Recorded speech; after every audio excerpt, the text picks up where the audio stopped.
Salut à tous, j'espère que vous allez bien. Donc, petite vidéo mise à jour crypto. On commence avec le Bitcoin. Donc, BTC, évidemment, la direction qu'on recherche est toujours la même, c'est-à-dire revenir péter le top. On cherche toujours le regular flat. Donc, on a eu ce A. On a dit, on cherche un B et ensuite un C. C'est exactement ce qu'on a eu. Donc, on fait juste attention en interne où on pourrait obtenir un running flat, donc un A ici, un B et un C. D'accord? Si c'est un running, on reviendra péter le bas encore une fois avant le buy. Donc on profitera de ce bas pour pouvoir re-rentrer. D'ailleurs, en parlant de ça, faites attention à 20 heures. D'accord? Donc 20 heures, on a FOMC. D'ailleurs, 20 heures jusqu'à 20h30 même, on a FOMC. Donc ça peut avoir un impact sur le Bitcoin. Maintenant, ce FOMC, est-ce qu'il va enclencher le buy et terminer le regular flat? Ou est-ce que ce FOMC va valider le running flat? D'accord? Donc on verra un drop. Si c'est l'option 2, on profitera du running pour racheter plus bas. Si c'est l'option 1, voilà, normalement on est censé être déjà dans le buy.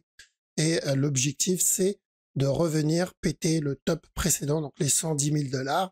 En 15 minutes, il y a eu un petit running flat à tenter. Donc ce A ici, un B, un C. Et dans ce cas-là, si c'est bien un running, il reviendra péter ce top-là. D'accord? Donc, running haussier en 15 minutes. Par contre, attention au running baissier en 1 heure. Mais sinon, sur la structure au-dessus, donc la structure globale, là-dedans, que ce soit running ou pas, c'est toujours de l'achat sur le BTC. Donc, juste ne pas paniquer si on voit le drop dû à la FOMC. On a ETH. Alors, ETH, pareil, pas vraiment de changement sur la direction.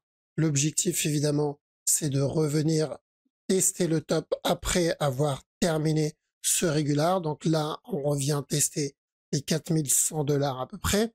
Par contre, attention à ce qu'il fait ici. Donc oui, on cherche de l'achat tant qu'on n'a pas pété le bas.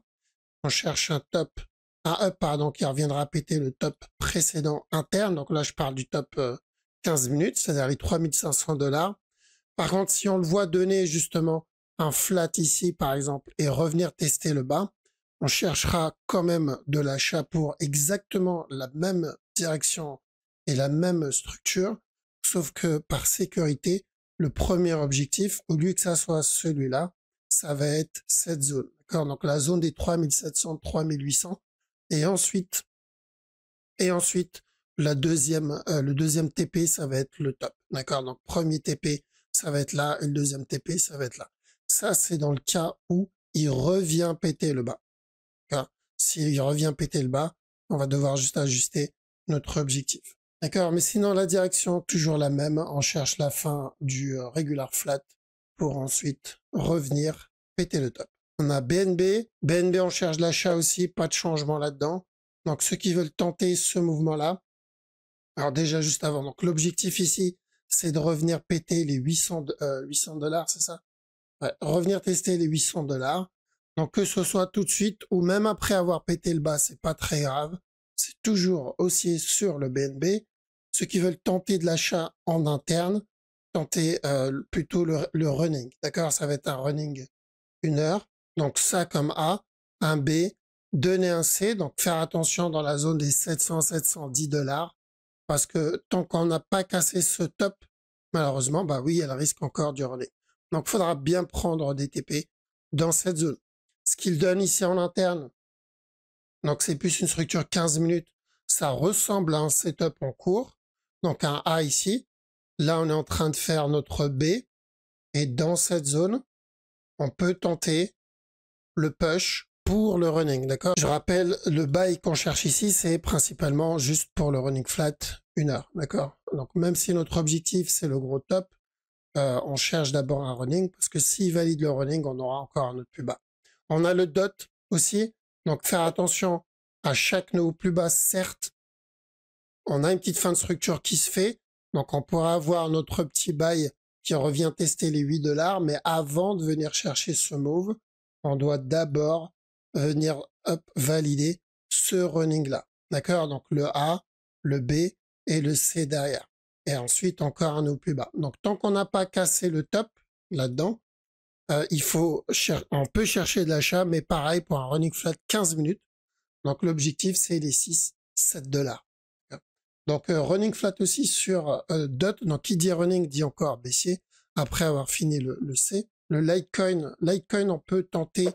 Moi, ce qui m'intéresse, c'est le gros move. D'accord. Donc on est conscient que il y a un régulier potentiel ici. Donc ici, nous, on avait cherché de la vente. Ça, on l'a validé. On avait dit attention, on peut tenter dans cette zone des buy setup. D'accord. Donc, personnellement, moi, ça ne m'intéresse pas. L'interne ne m'intéresse pas. Par contre, si je le vois invalider ce régular et venir directement tester ce bas, c'est là où vous me verrez euh, m'intéresser au trade et au move. Pourquoi? Parce que là, on sera sur un très beau régular. On aura ce A, pardon, ce B, et dans ce cas-là, on viendra donner un C, terminer un régular flat d'une time frame bien plus grande que ce qu'on a vu en interne, et là, l'impulsion sera beaucoup plus intéressante. Ça ne veut pas dire que je ne peux pas tenter, qu'on peut pas tenter ce régular ici. On peut, bien sûr. Ce régular est propre. Le A, le B et le C. Donc, s'il range dans cette zone, tant qu'on n'a pas pété ce bas-là, on va le faire ici, tant qu'on n'a pas pété ce bas, si on le voit range ici, d'accord, on peut tenter le move, mais juste à manager dans la time frame dans laquelle on l'a pris, au cas où il décide de valider le gros move. Mais en tout cas, pareil, même direction sur celui-là. Le sol aussi, hein. Le sol, c'est plutôt propre pour de l'achat pour le moment. Tant qu'on reste dans cette zone, on cherche le buy pour revenir péter le top précédent, revenir tester les 300 $. Par contre, si on veut la faire safe, et là je m'adresse à ceux qui tradent en interne, le mieux c'est de venir chercher un running, enfin un up, et ensuite on fera attention dans cette zone de prix, donc les 255, 260 $, je dirais même 255, pour un autre plus bas. D'accord, un A, un B, un C, et ensuite encore un autre plus bas, et on retentera de l'achat plus bas. S'il invalide le running, il viendra directement péter le top, sinon il donnera un autre plus bas avant. D'accord, donc même direction, on cherche de l'achat, et on attend des buy setup. Pour le moment, malheureusement, il n'y en a pas. Je préfère privilégier les autres cryptos. On a le VET, qui n'a pas pété le bas encore. D'accord. Et je vous ai dit, le VET, j'attends la cassure du bas. Oui, je sais que ça peut être un flat pour revenir péter le top, mais dans ce cas-là, ça ne m'intéresse pas. Ce que je veux, c'est qu'il termine ce range, d'accord, donne en cassant le bas, et ensuite, là, ça peut être intéressant pour prendre le buy. Pour le moment, pour moi, c'est baissier. On a Atom. Donc, Atom, c'est exactement la même analyse que le DOT. On va pas s'attarder dessus. Et la petite time frame ici, on va chercher un running aussi, donc le A, le B, ça on l'avait vu hein, dans la précédente vidéo. Cherche ensuite le up pour le C, et on fera attention dans les 6 $, un peu plus de 6 $, pour encore un nouveau plus bas. Malheureusement, tant qu'on n'a pas pété ce top, c'est encore baissier sur Atom en 15 minutes. Maintenant, la structure 1 heure, je dirais même peut-être un peu plus d'1 heure, on est en train de faire une petite fin de structure, d'accord, mais on peut continuer encore à push. On peut venir valider ce running que j'ai montré tout à l'heure, donner encore un autre, mais plus il continue à drop comme ça, et plus ça validera notre retournement pour revenir tester les 8 $. Donc, si on veut se concentrer sur l'achat, on peut tenter à chaque nouveau plus bas les buy setup. Même direction sur Atom en 1 heure. On attend la fin de cette structure pour un buy et revenir tester les 7-8 $.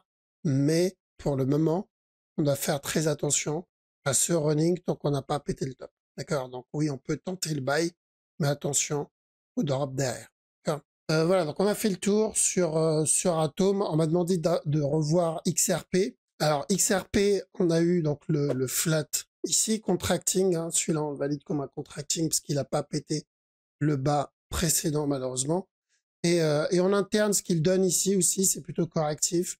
Donc je considère ce qu'il donne ici comme haussier pour revenir péter le top. D'accord. Donc c'est où il vient péter le top tout de suite, où on va avoir un running d'abord, qui a ce A, ce B, ce C, encore un autre plus bas, et ensuite le buy. Donc si on veut acheter le XRP, vaut mieux qu'il valide le running. Donc s'il valide le running, on peut tenter les buy setup en interne, j'insiste. On attend des setups, on rentre pas à l'arrache. et on tente les buy setup pour le regular flat. D'accord? Maintenant, s'il donne pas de running et il explose à partir de là, bon, le risk reward n'en vaut pas la peine pour entrer dans cette zone. Donc, ici, sur XRP, tant qu'on n'a pas pété le bas précédent, bon, c'est relativement safe de tenter un buy. D'accord? Donc, ça reste aussi, comme j'ai dit, où il casse le top tout de suite et on a déjà fini le régular, où on aura d'abord un dernier plus bas avant de casser le top. Donc, ça reste haussier pour le moment. OK? Voilà, donc on a fait le tour. Merci les amis d'avoir regardé la vidéo jusqu'au bout. Passez une très bonne journée ou une très bonne soirée. Je vous dis à la prochaine. Ciao.